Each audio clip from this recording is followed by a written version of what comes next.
Assalamualaikum warahmatullahi wabarakatuh. Kembali lagi bersama saya Dwiki. Baiklah, di sini saya akan menjelaskan bagaimana jalan kerja atau cara kerja jalur distribusi di dua bandara, yaitu bandara pertama Jalaluddin Gorontalo dan yang kedua bandara Kalimaro. Di sini saya akan menjelaskan bagaimana dari sumber PLN yang 20 kp hingga terbagi-bagi ke terminal kantor-kantor. Nah, di sini saya akan sedikit cerita pengalaman saya, di mana kurang lebih saya melakukan on the job training yaitu 6 bulan di dua bandara. Yang pertama Jalaluddin Gorontalo dan yang kedua bandara Kalimaro. Di sini saya akan membagi sedikit cerita di mana dengan on the job training saya dapat mengetahui yang pertama tentang jalur distribusi tersebut, kedua alat-alat yang ada di bandara, yang ketiga sistem-sistem terbaru yang ada di bandara, dan pengalaman yang luar biasa yang saya dapatkan di on the job training ini. Baiklah, langsung saja saya akan menjelaskan bagaimana cara kerja dari jalur distribusi tersebut. Namun di sini saya tidak akan menjelaskan caranya saja. Saya akan membandingkan dari dua jalur distribusi tersebut, karena di sini jalurnya berbeda loh. Dan pasti dari antara dua mereka memiliki kekurangan dan kelebihan. Baiklah, saya akan juga menjelaskan itu. Tetap ikuti ya. Mari kita lihat.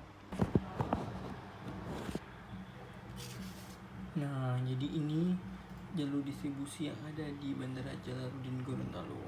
Dapat kita lihat di sini. Beginilah jalur distribusi yang ada di Bandara Jalaluddin Gorontalo. Baik, di sini saya akan menjelaskan bagaimana cara pendistribusian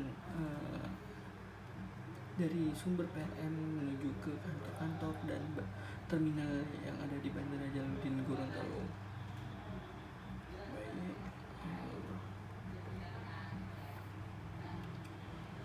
Inilah awal mula atau dari sinilah sumber masuk dengan besar 20 kv dari PLN masuk ke kubikel yang ada di Bandara Jalaluddin Gorontalo. Ini kubikel PLN atau incomingnya, ini kubikel ATS, ini kubikel gardu hubung. Baik, di sini masuk arus dengan besaran 20 kV menuju dua kubikel ini. Lalu dua kubikel ini tidak membagi ke ATS atau kubikel gardu hubung, namun dia langsung membagi menuju ke bandara, menuju ke kantor-kantor yang ada di Bandara Jalaluddin. Namun dia tidak langsung membaginya, tapi dia men-step down kan arusnya dulu, masuk ke trafo step down, dimana di sini dapat MCCB.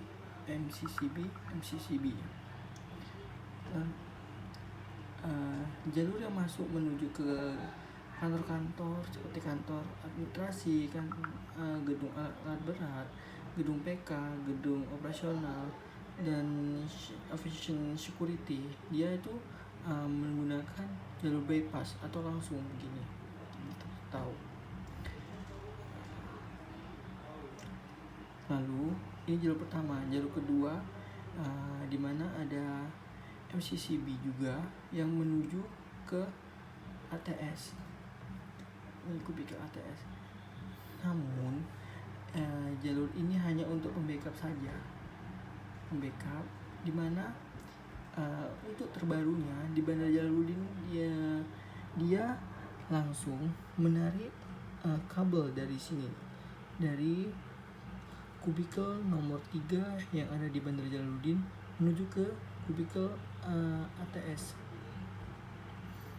Menuju ke ATS, lalu di sini juga diparalelkan menuju ke keluarannya. Dia juga menarik kabel dari kubikel ATS menuju ke gardu hubung di sini. menarik kabel. Mohon maaf tuh sebelumnya karena ini tidak sesuai dengan terbarunya gitu. Jadi saya jelaskan di sini. Beginilah dari kubikel ini dia arusnya masih sama 20 kV menuju ke sini AKTS 20 kV, lalu keluarannya pun juga 20 kV. Baiklah, di sini saya akan menjelaskan bagaimana dari kubikel incoming PLN tadi masuk menuju ATS, menuju ke gardu hubung, lalu menuju ke terminal. Ini dari incoming PLN dia masuk ke ATS, lalu keluarannya menuju ke gardu hubung, dan lalu dia keluar ke step down. Step down diturunkan tegangannya, terus diturunkan hingga dengan arus yang dibutuhkan oleh bandara itu sekitar 1000 kVA. Itu ini di sini ada dia namanya selektor switch, dimana kegunaannya yang kita tahu jikalau PLN mati, dia akan membuka dan menutup untuk genset. Jadi gini dia akan menutup jalur untuk PLN dan menutup jalur genset dan membuka jalur PLN. Jadi dari PLN dia tidak akan ada arusnya lagi, dan yang backup itu dia adalah genset. Sini. Baiklah. Itu jalur dari sumbernya 20 kV. Lalu kita akan menjelaskan jikalau ketika PLN mati, lalu bagaimana yang membackup ini semua. Baik, mungkin teman-teman ada yang menanya begitu. Di sini ada 2 genset, di mana genset pertama yaitu genset 1250 kVA dan genset 500 kVA. Baik, saya akan menjelaskan yang 1200 kVA dulu. 1200 kVA dia akan menuju ke ATS, mana dia akan melalui ACB yang ditutup, sehingga ketika dia ditutup maka akan mengalir arus dan menaikkan tegangan karena dia melalui trafo step up, dinaikkan tegangan, lalu dia masuk ke panel ATS. Nah, di sini nih ada tanda incoming, di mana incoming yaitu dia akan menutup sumber dari genset dan akan membuka sumber dari PLN. Jadi sinilah pertukaran arus yang masuk dari genset akan masuk dan membuka jalur dari PLN, lalu keluarannya akan masuk ke gardu hubung tadi, akan masuk ke sini, lalu akan keluar menuju step down. Nah, di selektor switch inilah dia akan menutup arus yang masuk untuk dari genset dan membuka dari PLN. Dari situlah sumber yang masuk dan untuk menghidupkan terminal-terminal. Lalu bagaimana dengan gedung-gedung ini? Gedung-gedung ini akan dimasukkan atau diberi sumber dari genset dan 500 kVA. Lalu di sini 500 kVA. Di sini kan ada sumber dari jalur yang kedua yang menuju ke ATS. Dia akan ditutup. Dia selalu dibuka. Dia akan selalu dibuka karena dia di sini hanya untuk cadangan menuju ke ATS, kubikel ATS. Jadi sumber genset akan ditutup di sini ACB-nya, ini ACB. Lalu di sini juga ada selektor switch di mana dia akan ditutup untuk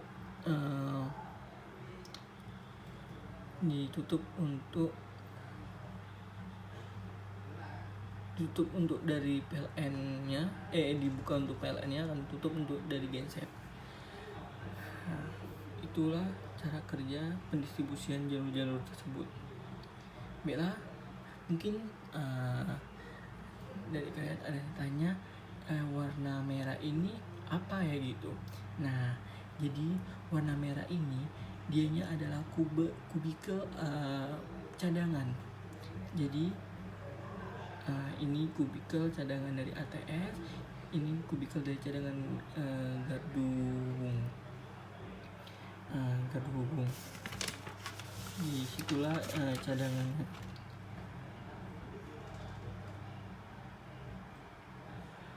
Jadi ini apa? Ini kubikel grounding. Ini tanda grounding di sini, ini kubikel grounding, dan ini adalah kubikel cadangan untuk sumber menuju ke ATS, kubikel ATS dan kubikel gardu hubung. Jadi mengapa harus ada kubikel cadangan?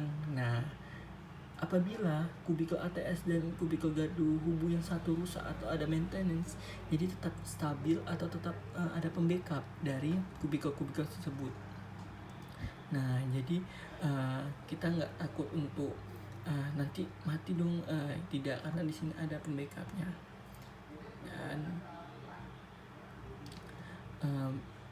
ini di sini juga ada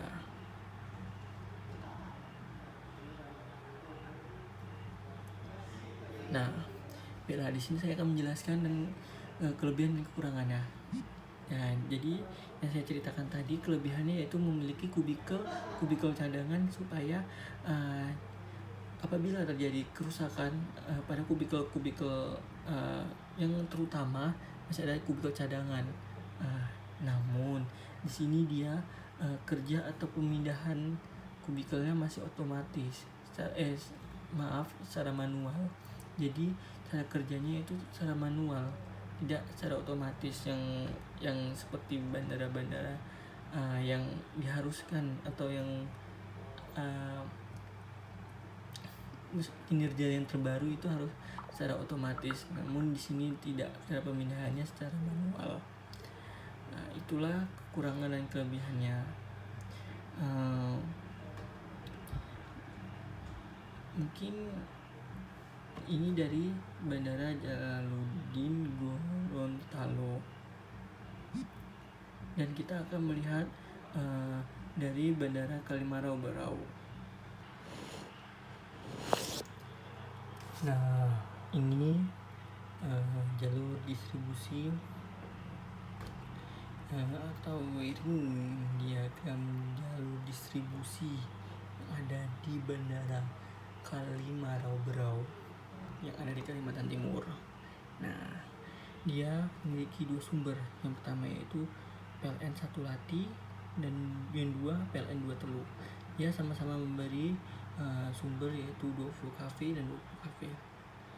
Lalu dia masuk ke trafo. Nah, di sini dia terinterlock. Jadi kenapa dia interlock? Jika salah satu dari PLN ini atau sumber ini dia ada yang mati atau tidak stabil, maka satu sumber lagi lah yang akan memberikan.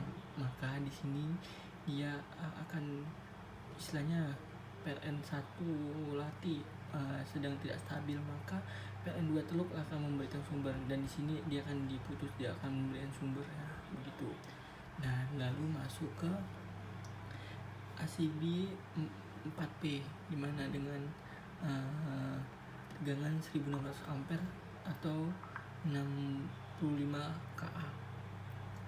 Masuk, dia menuju ke, dia langsung membagi lagi ke terminal keberangkatan, terminal kedatangan, BMKG, ruangan Banglan, PK, PPK. Nah, dari sinilah dia langsung dapat sumber gitu. Lalu bagaimana dengan AFL, peralatan navigasi, powerhouse kantor UPBU Pertamina? Nah, dia dapat dari UPS 1000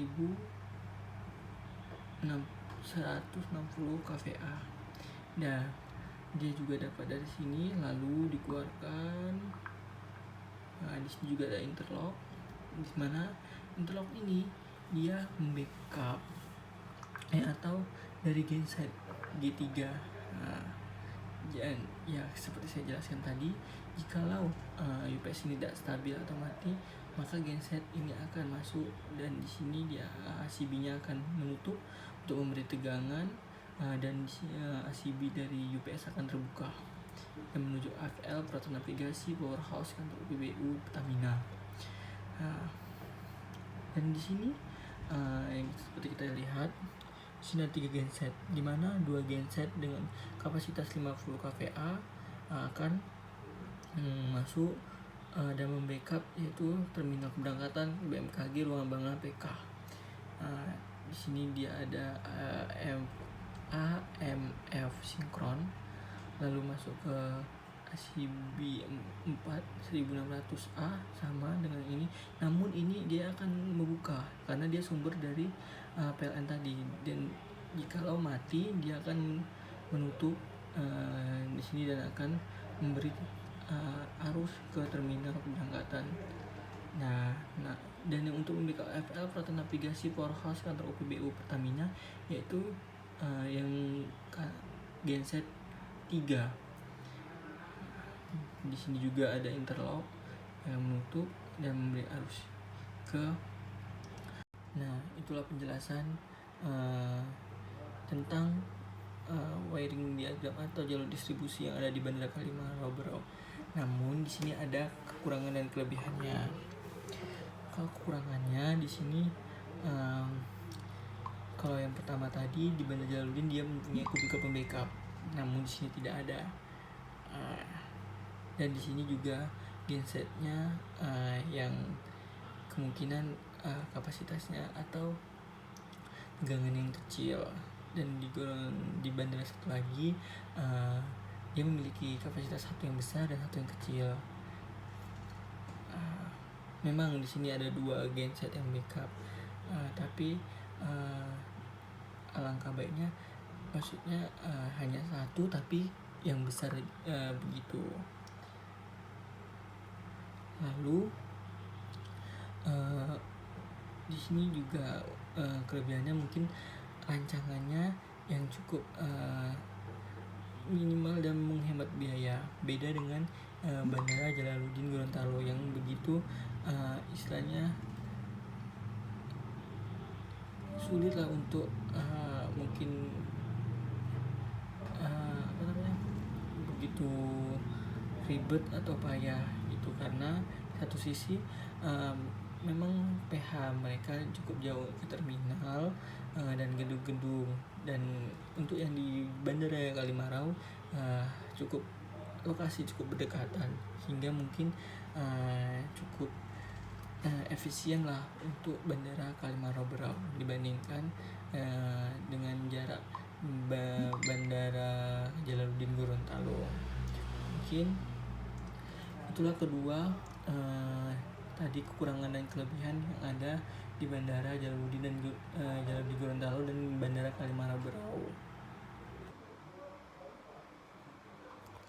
Nah, jadi sudah lihat kan wiring diagram atau single line dari kedua bandara, yaitu Bandara Jalaluddin dan Bandara Kalimaro Berau.